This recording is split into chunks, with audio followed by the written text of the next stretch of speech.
Hello and welcome back to ParanormalNL Podcast, located in Newfoundland and Labrador, Canada. That's PNL Podcast for short. I'm your host and founder, Jen Noseworthy. Thank you for tuning in to UPRN, United Public Radio Network, 107.7 FM New Orleans and 105.3 FM Gulf Coast. For tonight's special, we've got the Religion of Tarot on UPRN segment number 36. And I've got a special guest tonight waiting backstage from St. John's, Newfoundland, Canada, who I'll bring on shortly.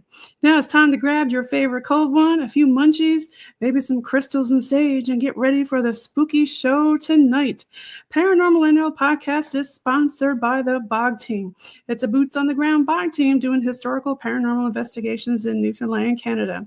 PNL Podcast believes in supporting international paranormal networking and highlighting global paranormal people, places, and things. And follow PNL Podcast and the BOG Team on their Linktree ParanormalNL Podcast. Now let's get on with the show. Tonight I have on with me Jessica Williams-Newhook. Welcome back, Jessica.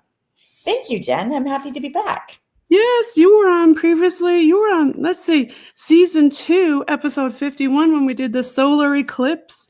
And then you were on again, season 2, 108.5, when we did a go live with a bonus at the Torbay History House and Museum. Mm-hmm. And then we did a couple evidence reveals, episode 117 and 145 with the Torbay History House and Museum. So, Jessica, tell us a little bit about yourself for the folks who don't know who you are. So I am a MA master's thesis writer. I wrote my master's thesis on the religion of tarot. So I took a look at in the academic world, the world of lived-in and vernacular religion, and also used models that were used to study Christian and what it meant to be religious and Christian religion to write my thesis on the religion of tarot. I'm also a tarot teacher, a tarot reader, as well as medium. So I have a few different hats I wear. I come from a long background of family that does mediumship, clairvoyance, runes, alien sightings, and aura readings. So we have, and a tea leaf reader. So I have a large family and have a variety of different backgrounds within my family. So I have a large experience, and I grew up with this stuff. So it wasn't such a horrible thing until I started scaring people in my teenage years. Well, you're no stranger to the paranormal, right? I know some people, like you said, are afraid of it, but when you're used to it, you kind of embrace it and it's normal. But then when you meet people who are not used to it, we kind of scare them, right? A little bit. And I have learned throughout the years that energy is energy. That's neither good nor bad. And it's the perceptions and the comfortability that we feel with energy as to whether or not we then label it good or bad. So you could have a energy coming in that could be very negative experience for you because you don't feel good. You have pricklies on your skin, or you feel really scared or intimidated, or you can have the opposite happen where they're very loving. So then, of course, we would then apply the labels accordingly. But energy is energy, and it's pretty easy. Like once you get to the root of energy and what it is, not much takes my socks off and scares the heck out of me. So do you want to do like a little opening thing for us to get it going here tonight? Sure, we'll do an opening circle. So I just have some sage on the go here. Okay, I like my sage over here too. I got some white sage and I had some Palo Santo earlier. Yeah, and just to honor those who, of the Aboriginal descent, I do try to buy my sage and search my sage from Indigenous people back from my home area, nice. Which is Calgary in the Treaty 7. Alberta? Yep, Calgary, Alberta, Canada, and the Treaty 7 territory. So I do try to make sure that I honor their the sacredness. Also understanding that sacred burning of herbs and other sacred plants have been around for millennia with a variety of different religions as well. So it's not just the Indigenous people, but also other religions. So Now that we have this going, I'm just going to put the sage around and open a sacred circle and just bless the circle to the spirit and the energies that are around. I do invite you forward with positive messaging and messaging that we can move forward as individuals within a community as well as the human race as a whole. I wish for a peaceful opportunity within this sacred circle to be able to express the messages that need to be expressed this evening and know that there are no wrong answers. Beautiful. Thank you. Moving forward. Awesome. Thank you so much. So, Jessica, we got a lot of stuff to talk about. What do you want to talk about first? Do you want to talk about the tarot? What drove you to write your thesis on tarot? It's interesting. I really wanted to make an impact in the relation to the community that I'm part of, which is very New Age oriented. And when I was doing my research, I remember telling my professor that I wanted to have something really profound. And then I thought, well, what better way than to juxtapose the angst of Christianity against, the nastiness of New Age, and quickly found myself in a situation where that is actually not a common experience. So your professor didn't know what to think. Well, my professor was kind of just like going, you know what, do your research and do your interviews and see what happens within the interviews. And when I did my interviews with the different tarot practitioners, nothing like that came up. Very rarely it did. There was one store owner that was facing the ridicule of a town in relation to the whole idea of Christianity, and it was evil. And so there were some issues there. But he was really the only one that was experiencing that type of negativity.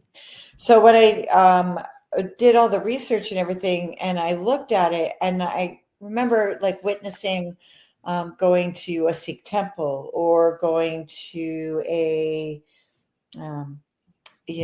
for various Christian organizations, as well as I went to a Sikh temple. I went to a Jewish synagogue. Because I'm interested in different religions, I even did an Islamic mosque where I sat in and participated in their various things. And I started realizing that a lot of people experience a religious experience with tarot. And so that's when I brought in the ideas of Stark and Glock's dimensions of religiosity. So more than just the Sunday goer, like, oh, I'm going to go to church on Sundays. These are the people who have religion embraced in their everyday lives. And so I took a look at what the practitioners were saying. I read what they had said and what they had researched in a Christian context. And they're social scientists, so they interviewed thousands upon thousands of people to be able to create this framework, the dimensions of religion that I worked with, and did further research and discovered that there was people who did a comparison in Islam and Judaism and yoga and Hinduism. And so these dimensions have been looked at from a variety of perspectives. So it's definitely international, this religion of tarot, we say. Well, I would say that the concept of what religion is international. And I would challenge the idea that religion is strictly a institutionalized ideology. And that's basically what my tarot of religion was about. It's like, you know what? We open sacred circles. We close sacred circles when we're doing readings. We put crystals when we store our Bibles, or we don't store our Bibles, but we store our tarot cards. There are some people who are very meticulous about what you can use. Can you use a cloth? They store crystals. There are people that have particular pens and books that they only have with particular decks. Then there's also the closing of sacred circles when using tarot. So not only do you open, you close, you create a sacred space for the practice to be able to take place. I kind of store mine with some quartz. What do you store yours with? The ones that I use regularly for my readings with clients I have cotton claws that have the witch pagan symbols on them. So Like I the will. one in the picture there, like that one? That one is actually a casting cloth. Okay. And so I put out actually the cloth underneath it would be a cotton cloth. That's similar to what I would use to wrap my cards in, but a lot smaller. So it doesn't cover a table. It just covers the cards themselves. And when I set up my tables in any of these types of readings, I always set up a sacred space by tapping my copper dowsing rods in each corner and be able to invite in a safe environment for people to be able to be what they need to be and receive the messages that they need to receive. And the right type of energy. Yeah. Because you don't want to invite in any weird energy. But you know, do you ever get stuff that's not wanted, like elementals that just show up and say, hey, we're here, you know, something that you didn't expect? Not during a reading. My readings are very controlled. I have a lot of experience. So I work with energy. I will often explain to people, especially people who've never read with me before, that I have connections with that energy with my guides, and my guides will talk to your guides. Okay. So it kind of it creates a protection around me. So a lot of times I won't get that thing. And then sometimes my guides will end up communicating with a past loved one. So the interesting thing is that every now and then mediumship does occur, because I'll have then I grant, of course, permission for the loved one to come forward and be able to provide the message that they need to provide, which is always an honoring experience. And it's always neat when that happens. So true mediums will recognize that they can't guarantee who will come forward, number one, and number two, can guarantee that anybody will come forward. So what happens is most of the time they're picking up on energies that you may have and impressions, and you can read that way for sure. But true mediumship is waiting for the spirit to come in, and it happens not as often as people would think. So, do you want to try to do something tonight? Mediumship, I don't know, because I can never guarantee the mediumship process coming forward. And I have this house pretty locked down in relation to spirit. Like, I don't allow a lot of movement, just because then I don't want any surprises. True that. You don't want somebody waking you up at night just wanting to chit chat 3 in the morning. Yeah, because there's nothing worse than having to get up at 3 o'clock in the morning because spirits decide, oh, I'm restless. Hey, I want to talk. Wake up. So tell us about some of the decks that you use. I know I see a lot of different decks.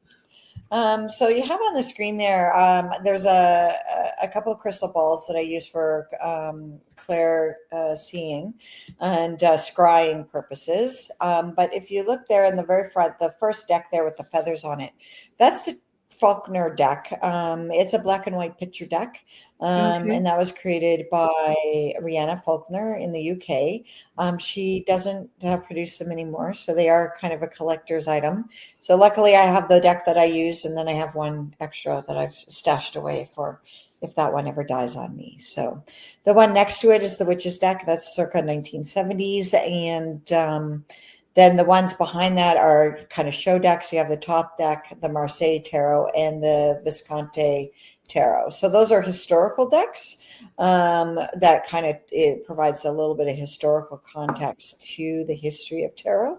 Now, what do you say to the people like who buy decks just for fun? Like, I was at a place and I saw this. I'll hold it up, but you probably know if you can see it or not. Kitty cat deck. Let me take this one off. And what do you say to the people who just go in and say, hey, you know, this kind of talks to me because I love animals. So I said, let me try this. I haven't done tarot, you know. I just kind of started just doing it, you know, just for fun, just, you know, for family or friends or something like that. But what do you say to the folks who do that? Just go out and buy them and play with them. Is that something that you shouldn't do? Or see, the thing is about tarot is that you have to use them. You have to get familiar with them and you have to use them. What I would say is that don't define anyone's personal learning process as being wrong or incorrect, because everybody's going to figure it out how they're going to figure it out. So you may have a deck that, like, I have a lot of novelty decks. Like, I have the Disney Villains deck. Okay. I don't read with that deck because it doesn't have the symbology that I'm used to, and I don't really like the energy with it, unless there's somebody that walks in and my little voices go, hey, you need to use that deck. Then I'll pull it out and then I get a great reading from it. But for the most part, I will use the Faulkner Tarot or a version of the Rider-Waite-Smith deck. Okay. Just because those are the systems I'm most familiar with. Now, keep in mind that there are systems within the tarot world. So you have your Thoth system.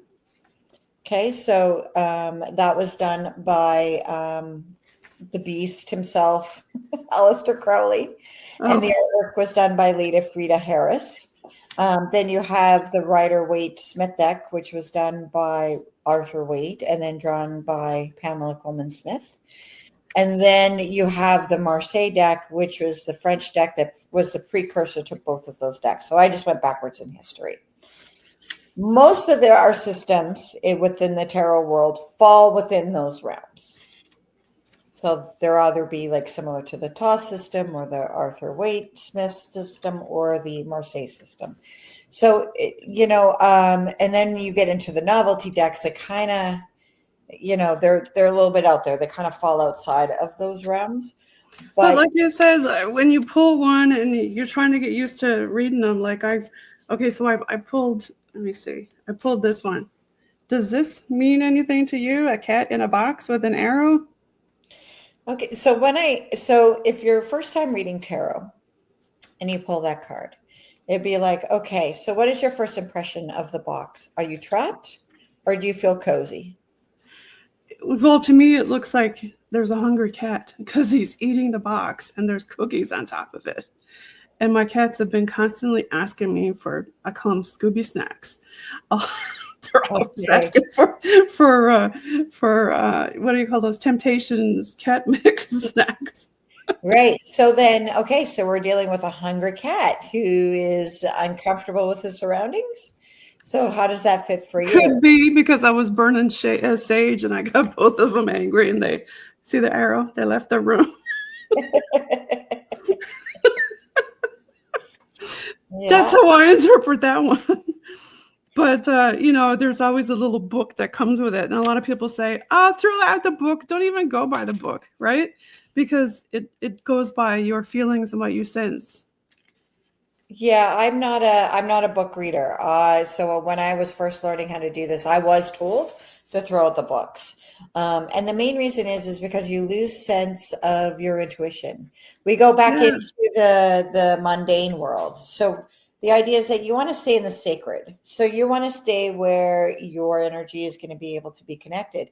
As soon as we go into black and white, am I getting it right? Yes. What is my letter grade? Oh, I got a 4.0. Oh, I got an 0.0. Like I failed this course. I passed this course.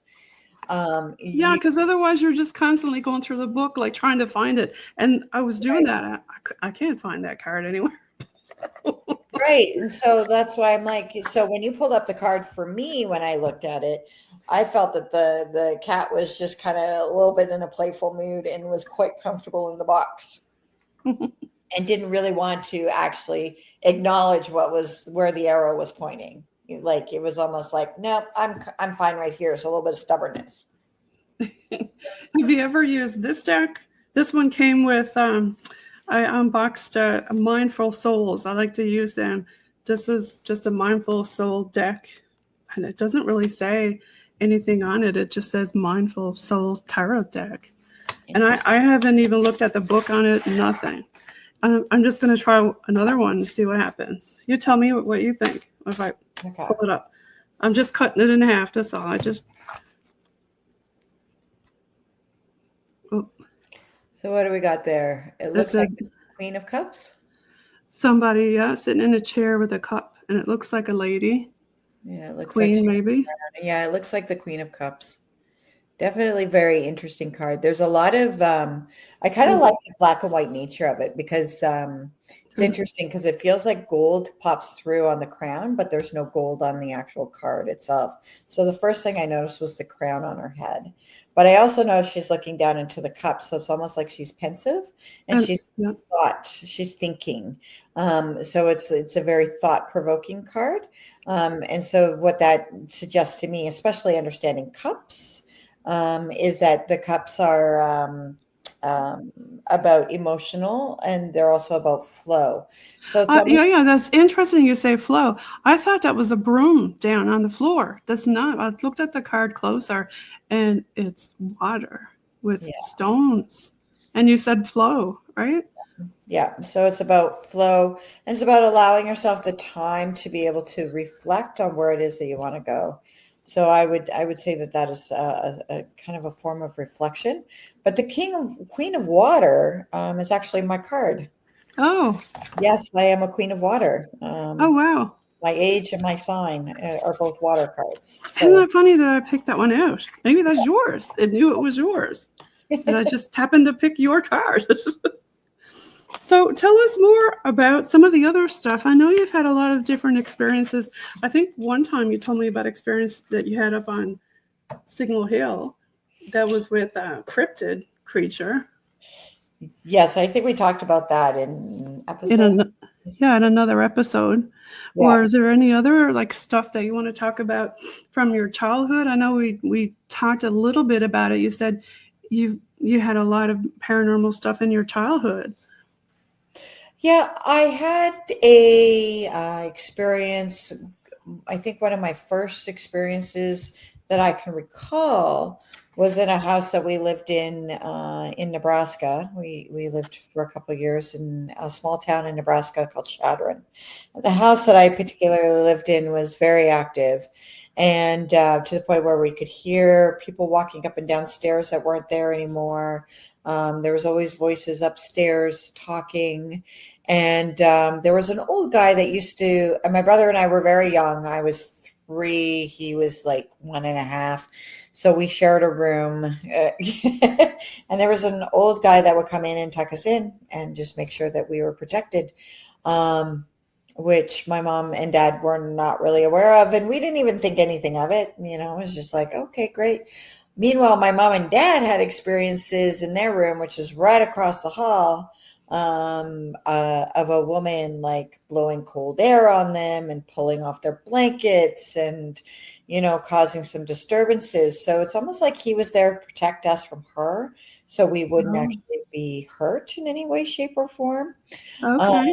And I remember one year, like I wasn't going to bed because I believed in Santa Claus. I was 4.5, and I was like determined to stay up and wait for Santa Claus. And nobody could get me to bed. And we had a room full of people. My dad's family were all there. And all of a sudden, this loud knock came at the door, and you could hear it as clear as day. Everybody in the room stopped. Everybody in the room heard it. And then one of my uncles said, "Oh, I bet that's Santa Claus." And of course, I flew off. I was gone. And then I went to bed. So I didn't know the end of the story until much later. And much later, my mom said that she, like, it wasn't even her. It was my Uncle Don opened the door. Oh. Nobody on the porch. And it had just snowed as well. And so there's no footprints on the snow. So there's no footprints on the there's nobody on the porch. Nobody could figure out where this knock came from, but everybody heard it. Interesting. So your family has experiences too. But do you ever talk to your brother about that now, or does he not want to like embrace it? You know what? I don't know that he ever even talks about spiritual stuff. So we don't really discuss much. He lives in a very mundane world. He works very, very hard, and he works out in Canmore. So, and he's very busy and has a family. So we don't really get a chance to talk too much. So when I'm going to pull up Larken Point here now, the logo. Mm-hmm. When I go to the Larken Point studio, what experience am I going to get when I go there? I've got a photo of your studio here. I'll pull up. Did you want to talk about that? So when people come in and see me in person, they get a tea leaf reading, as well as a tarot reading. So 60 minutes or 30 minutes, depending on what you choose to get, of basically undivided attention about you. One thing people don't understand about tarot is that it's not necessarily a fortune-telling tool. Tarot deals with past, present, and future. So it deals with what happened in the past. Sometimes because that past always impacts your present, right? We always know that, and then the future. It takes a look at where you are now, and then also provides some information in regards to how to prepare for the future. So it's kind of all encompassing. So it's not necessarily a fully, all seeing, all knowing situation. Tea leaf reading, I often call usually we'll say that tea leaf reading is more future facing. Okay. Divided into 12 months. We take a look at what's going on. I take a look at the symbology, and then we have some soul work down at the bottom. So for the tea leaf reading, do you have to drink the tea, or like what happens with that? How does that work? You have to drink the tea with the leaves in the tea. Yeah. And then once you get down to the bottom, you just look and see what position they're in. And I flip the cup over, you make a wish, and then I take a look at what the symbols on the leaves are. And then, of course, using channeled energy with my guides to make sure that I'm getting the information that I need to the individual. And does it matter like what kind of tea you use, or can it be any kind of tea? It can be any kind of tea. Okay, cool.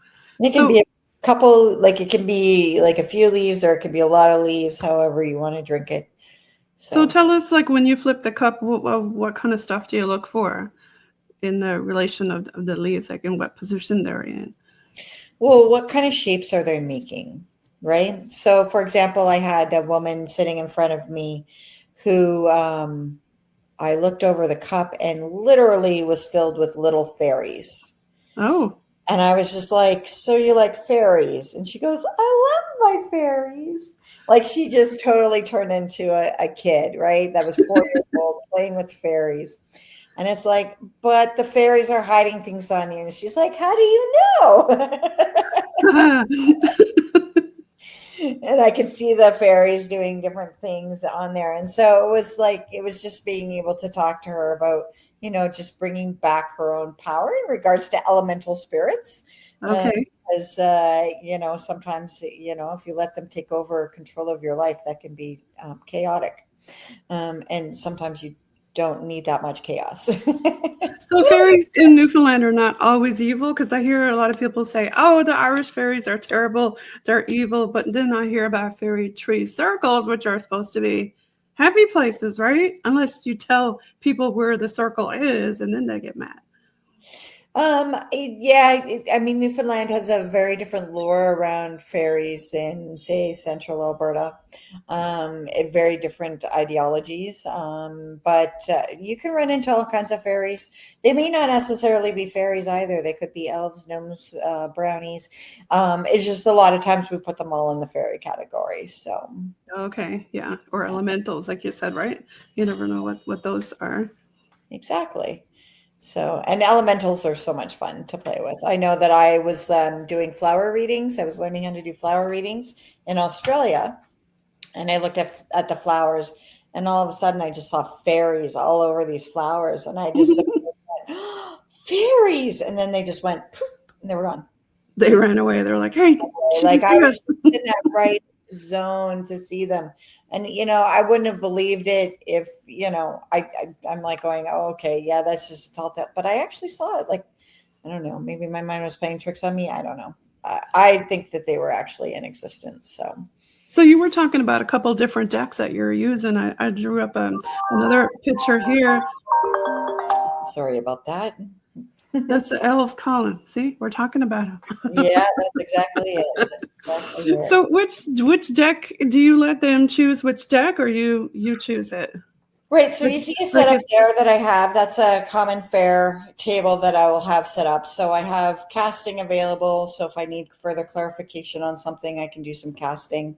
The decks that I have there at this table is the Universal deck, which is the Universal Starseed deck, the really big one. My Faulkner Tarot, and the Byzantine deck. And the Byzantine is based on Orthodox Christian iconography. And so, yeah, I get people to sit down and go, okay, which deck are you drawn to? Because then that opens up energy, right?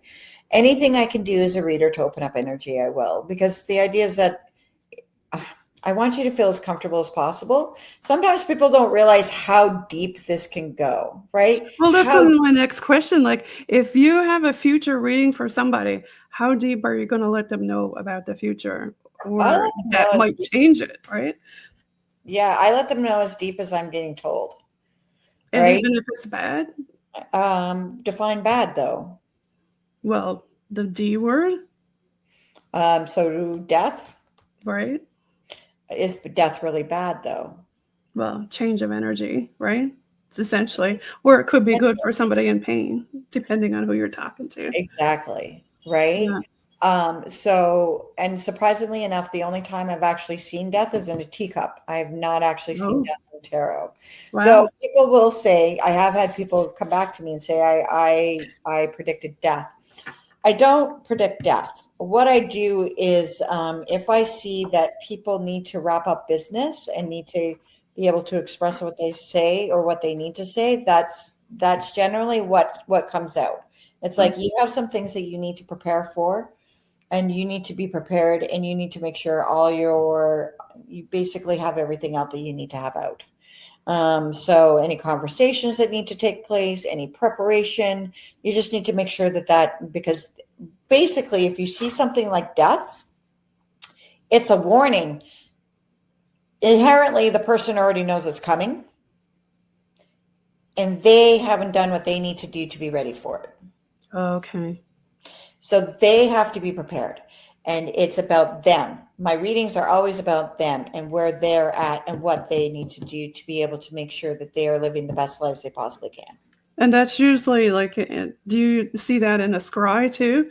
Like when you look at the crystal ball, like, is there certain things that you need to do to help scry, like a certain meditation that you have to do to get into that mindset? I generally do a meditation to be able to scry, and usually when I scry, I see natural disasters, so I don't particularly like scrying. There's a lot of that stuff on the go lately, so yeah, the last one I saw was a tsunami coming to Newfoundland, so I'm like, but of course I don't get timing with that or anything. I don't get any sort of was that past, present, future? I'm guessing I get more future energy with it. right. And it's just like it doesn't hit. It hits a populated area, but not overly populated. And it's Did you say in Newfoundland? Yeah. Because I know in Bjorn we had a huge tsunami that killed a lot of people. Yeah, that was back in the beginning of the 1900s. It was, yeah. Yeah, this is in a different area though. So okay, interesting. Yeah, you never know what you're going to see when you look in. Do you ever use mirrors too, or just the ball? I use ball, water, candle. Oh, you use water too? Okay. Yeah. Wow. If you put it in like a rose bowl or a fish bowl, and you can scry with that. It basically what you want to do when you're scrying is you want to unfocus your eyes, refocus your eyes, and keep doing that while you're breathing, and eventually images come forward. At least that's my experience. I've heard some people say that the mirror has to have a certain, was it lead capacity or something behind it, or I don't know, I'd have to look that up, but I've heard some people talk about it. Well, I don't know. When I can scry my crystal ball, there's no lead in it, so it's crystal quartz. So, and then my other one is selenite. I'm thinking about the mirror. Some of you like the old-fashioned mirrors, you know? Yeah.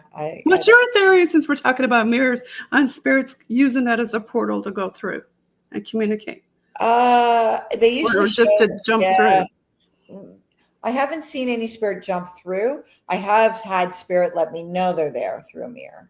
Okay, like let them see. Yeah, like the man in the yellow shirt. I don't know his name. He was just a man in a yellow shirt. He showed up behind me while I was doing dishes. You know, when you get windows and they kind of act like a mirror. I saw him there. And all summer long, I was working up in Hinton, Alberta. All summer long, he would show himself.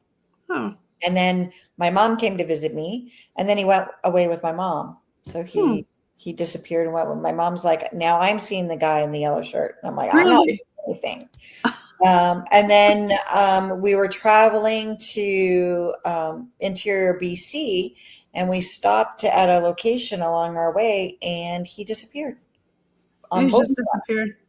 So he likes to hitch on to people and travel around. I suppose there's a lot of he likes to spirits like travel around. So that. that's the story of the man in the yellow shirt, and he always showed himself either in a mirror or in a window that was acting like a mirror. Okay, Yeah. interesting. Now, I mentioned off air earlier, I've got this box I was going to unbox and open. It's from, I got it in the mail today. My husband went down and got it. It's from mindfulsouls.com. I don't know if you've ever gotten stuff from them. I really enjoy them. But let's see what we got. You never know what's in it. There's jewelry, all kinds of stuff usually. And he opened the box up. Oh, and just like that, it says, and then on the very top, there's a sticker that says, "A wild soul." Yeah. I am a bit of a wild soul. This one is affirmation for joy. I am grateful for all the wonderful things already I have in my life and those which are yet to come. Yay. Each box is a different theme. So this one is about joy. Now I'm wondering what's going to be in it. Apparently, there's all kinds of stuff in it. There's a raw selenite necklace, nature's jasmine cones, a tiger eye bracelet, a coffee sheet mask with vitamin C, a hematite stone that's supposed to be used for healing, first aid kit to clear away negative things, and I don't know if I'm pronouncing this right, orthorocross fossil to aid in reducing tiredness and fatigue. Now, that's definitely something I could use. So I'm holding up, and then I'll turn it around, and then I'll open up a few of these things real quick. That's the mask. Okay. So does that go on your eyes? That goes on your face. You peel it off and like stick it on your face kind of thing. Oh, okay. So like a face mask. Face mask, yeah. Yeah. And then there's jasmine cones for everybody loves jasmine. And then you get these little bags. And then in each bag, there's something different. Like this one is, oh, that's the necklace. That's nice. It's a selenite necklace. Oh, that's beautiful. Selenite is great because selenite, it's just like you can use it for any type of clearing, and it's really neutral. So I have a selenite ball that I love using. Yeah, that's all kinds of cool stuff in this. So there's that, and then there's 3 more bags. So you just open it up. And, ooh, that's the, whoops, over here. Ooh, that's the tiger eyes. Yeah, that's the bracelet. Yeah. And then there's 2 more stones we mentioned. I love unboxing stuff. I don't know what you're going to get. That's the other rock that we were talking about. That's the hematite. So hematite I can't touch. Why not? I can't touch it because it just sends electrical shocks all over my body and I can't handle it. Ooh, it says you're supposed to, keep it in? It's supposed to, linked with its ability to absorb any toxic emotions holding you back from your natural state of joy and vitality. It's a root chakra. Which is great for those who can handle it. The other one is a fossil, which, you know what? It looks like a guitar pick. You could literally use this as a guitar pick, but it's believed to contain supernatural and physical healing powers, aid in reducing tiredness and fatigue. Well, I think I'll stick that one under my pillow tonight. But first, I always put it all in salt overnight, Jessica. I take it all and put it all in salt, and then rinse it in water in the morning and throw the salt away. Have you ever talked to people about doing stuff like that? So you're talking about cleansing items. Yes. Most common way of doing it is full moon light. Salt is another one. You have to be careful about the rock or the element that you're putting it with. You do not want to put copper with salt. That doesn't work very well. Just like you don't want to necessarily put calcite with water. Or selenite with water. That doesn't work very well. So there's a variety of different ways that you can cleanse things. Okay. I find that the easiest way for me is just putting everything out for the full moon and letting full moon energy. Yeah, I've heard about that too. Now, what about if, we're in a place here that's right foggy in Newfoundland and Labrador. If it's foggy out and it's a full moon, can you still do that? Yep, because it's still a full moon energy.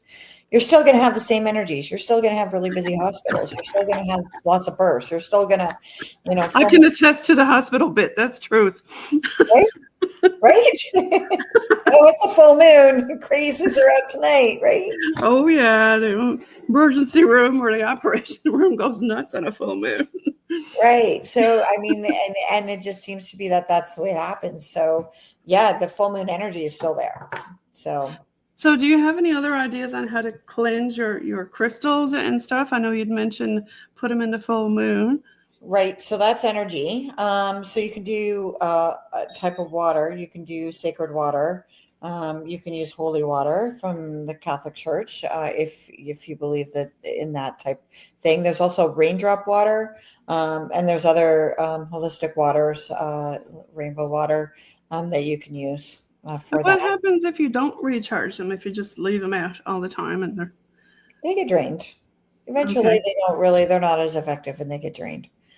I use smudging a lot, so I'll smoke mine because I don't want to wait for a moon. And honestly, I always forget when it is. So I'm not very good at remembering calendar stuff. So that's a good idea. You can smudge them. Okay. And you just use a bit of sage for that? Yep. Or Palo Santo or whatever sacred herb that you want to be able to use that honors you and honors your practice. Okay. Now you'd mentioned stuff about other herbs. I haven't worked much with other herbs. Do you use other herbs for like sage or doing other different things? Yeah, there's sweetgrass, there's sage, there's Palo Santo, there's frankincense,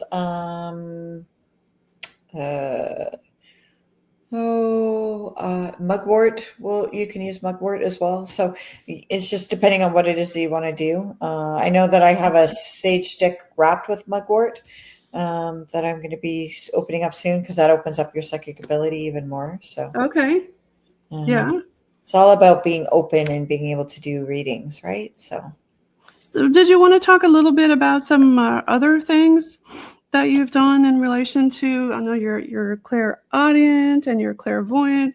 I mean, we've had a couple different episodes. You can go back and listen to Jessica and where she talks with the Torvay History House and Museum when she was with the BOG team there and did see spirit and felt it and talked to it with her dowsing rods. And is there other things that you want to talk about that you've seen or heard?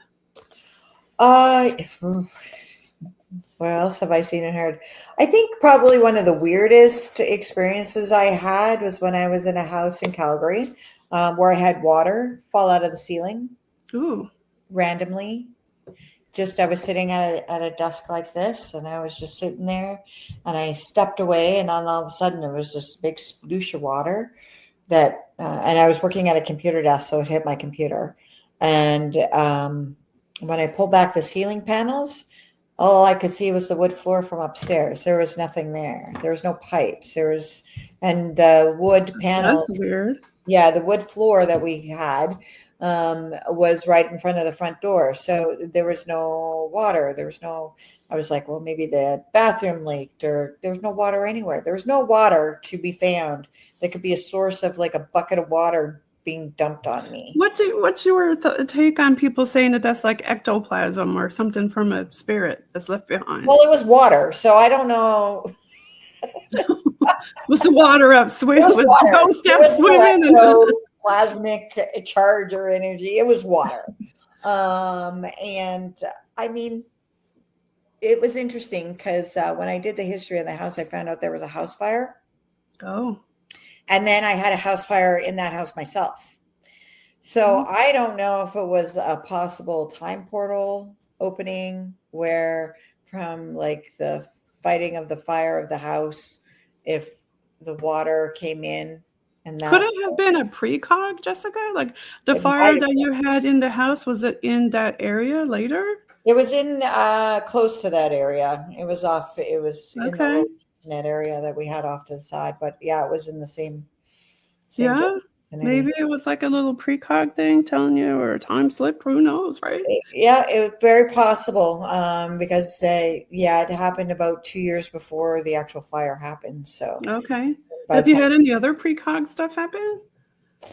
I saw another fire when I was on the LRT in Calgary. There was a building that Right? caught fire, condos right beside the LRT line, and I was riding the LRT and freaking out. And the people around me were wondering why I was freaking out because I was like, "Oh my God, there's a fire! There's a fire!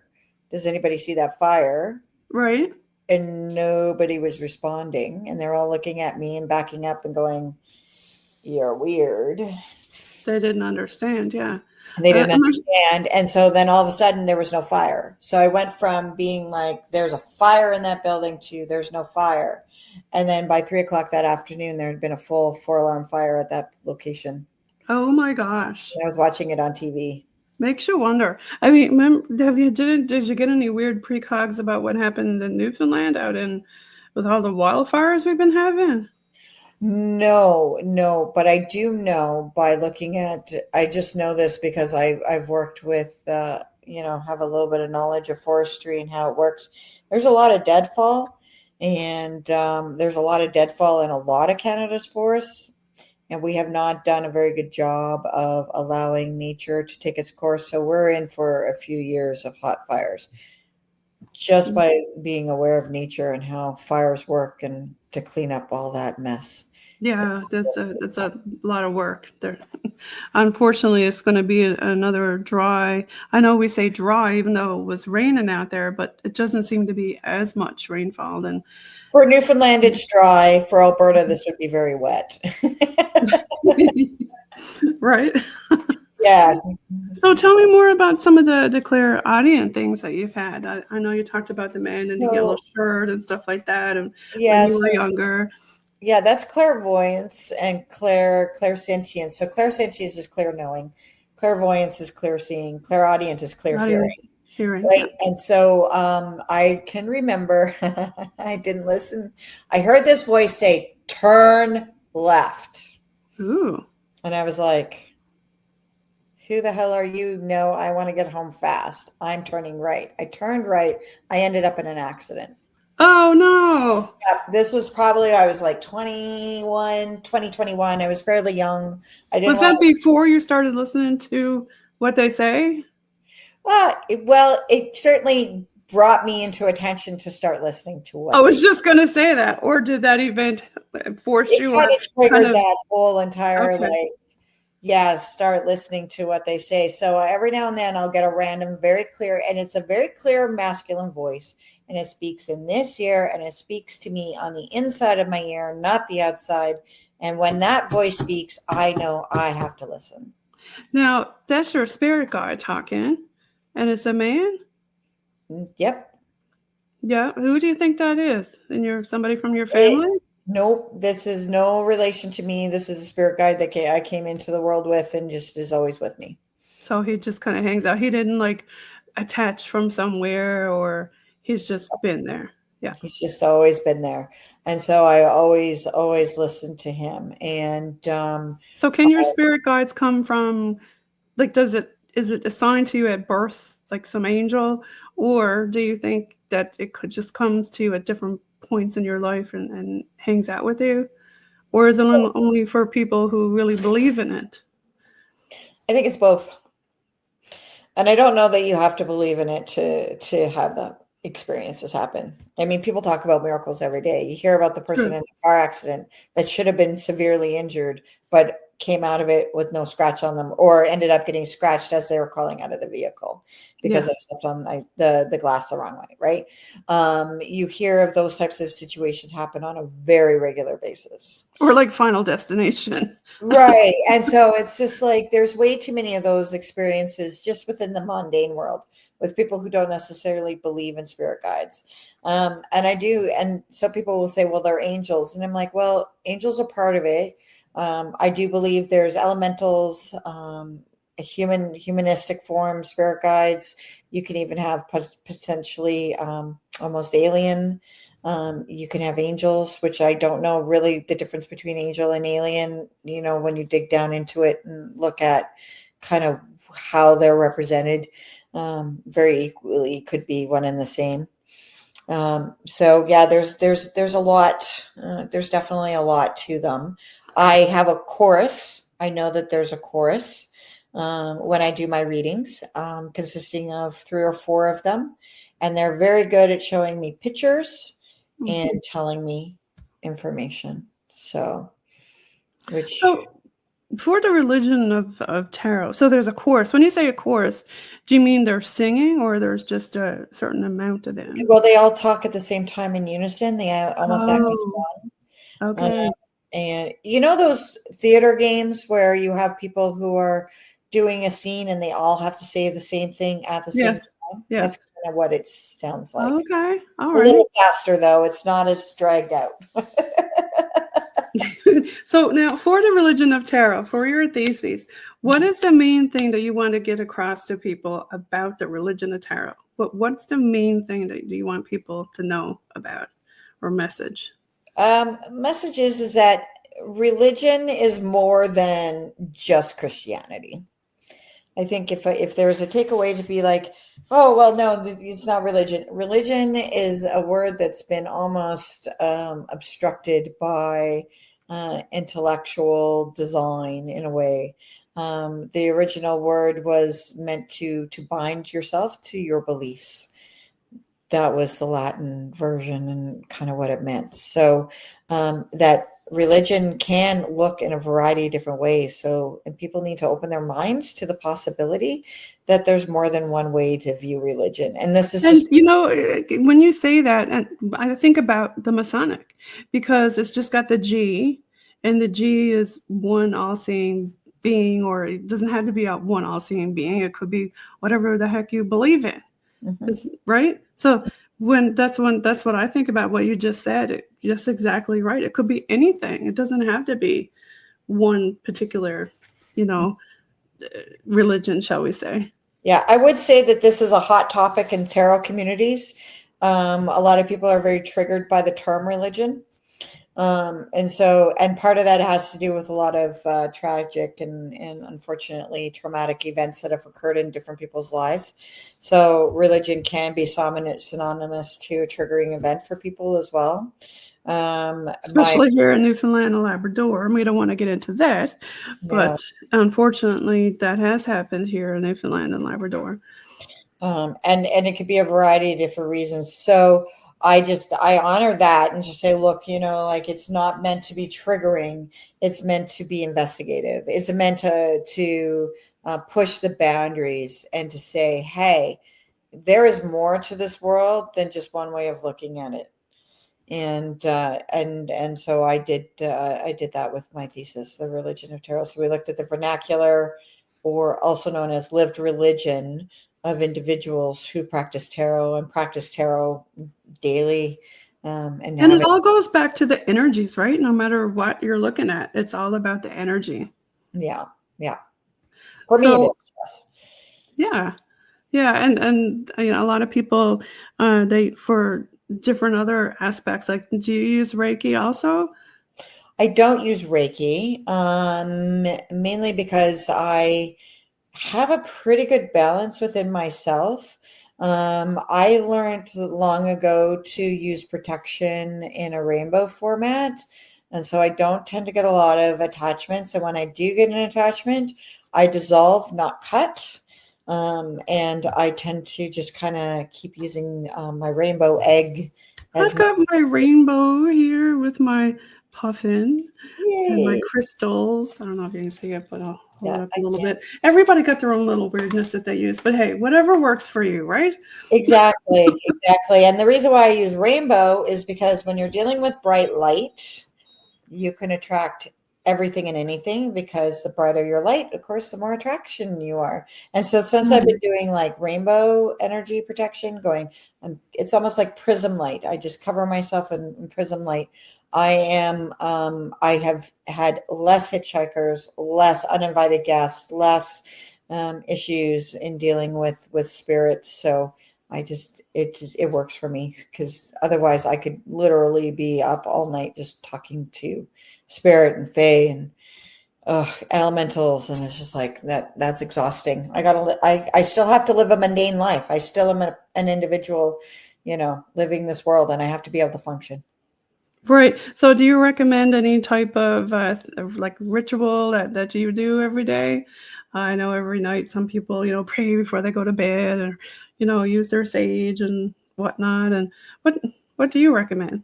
I keep mine really simple. I just give thanks for what I have. So gratitude.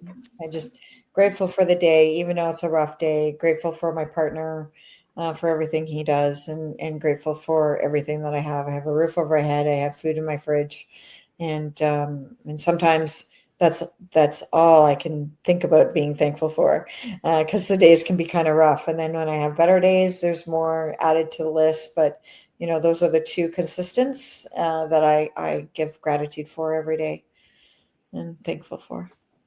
Yeah, gratitude is a big one, definitely. Now I'm going to throw up on the stage Larken Point so people can find you. Yeah, I'm at Larken Point on Facebook. You can certainly reach out and message me there. I do virtual readings as well as in-person readings. So if you find yourself in St. John's, Newfoundland, I'm here. If you want to just reach out and do one virtually, I can do that as well. Now, this is our link tree. If you go there, the ParanormalNL podcast link tree and the BOG team is there. I'm going to scroll down. You probably might find it hard to read, but at the very bottom down here, you're going to see Larken Point, and you just click on Larken Point, and that'll take you right to Jessica's page. And if you want to, you can also check out some of the other BOG team stuff on UPRN and of our merch and all that fun stuff. But Jessica, where else can people find you, and how do they reach out to you and get to you? They can email me at larkenpoint@gmail.com, and that's Larken Point, all one word, or on Facebook. I find those are the easiest way for people to see me. And I'm working on getting a webpage going. So once I have that, you'll be able to find me on my webpage too. Fun stuff. Well, is there anything else that you want to get out there to the general public, or anything that you want to say to your fans before we peace out? No, just thank you for your trust in me for those who have had a reading with me. I'm always honored, as I do believe that there is a sacredness to the information that's shared through the process of tarot. And I do feel as though that needs to be honored with people. And sometimes I think that in this world, we forget about the honoring that's required, because that can be really deep, soulful stuff. And because we get behind the mask, we get to see people in a way that other people may not. And so I just want to acknowledge and give my gratitude to those individuals who have trusted me with that. Well, Jessica, thank you so much for being on the show today. We really appreciated having you on and talk about the religion of tarot and everything about, the paranormal that we discussed, your wealth of knowledge about the paranormal and tarot and the religion of tarot. And you're welcome back again anytime. Okay. So, yeah, thanks for tuning in, everybody. And if you have any comments, put them down there, because we're going to do a live stream with this episode, and it's going to be a live chat watch party, so you can participate and ask Jessica any questions that you have. And if she's in the chat there, she can answer them at that time, or I can jump in and help out and help answer some of the questions. But thank you again for being on, Jessica. You want to just do a quick closing of our circle that we Yes, opened? I wanted to ask you to do that too before we go. Okay. So I'm just going to go ahead and close the circle and say thank you for Spirit coming through, and for the messages that were received today and shared with everyone. And thank you for their attention and time, and gratitude to everyone who shared a little piece of themselves. Thank you. Thank you. Thank you. Thank you, Jessica. Thank you so much. So we're going to leave you with a little bit of BOG team music here before we go, and peace out. And thank you again, everybody, and take care.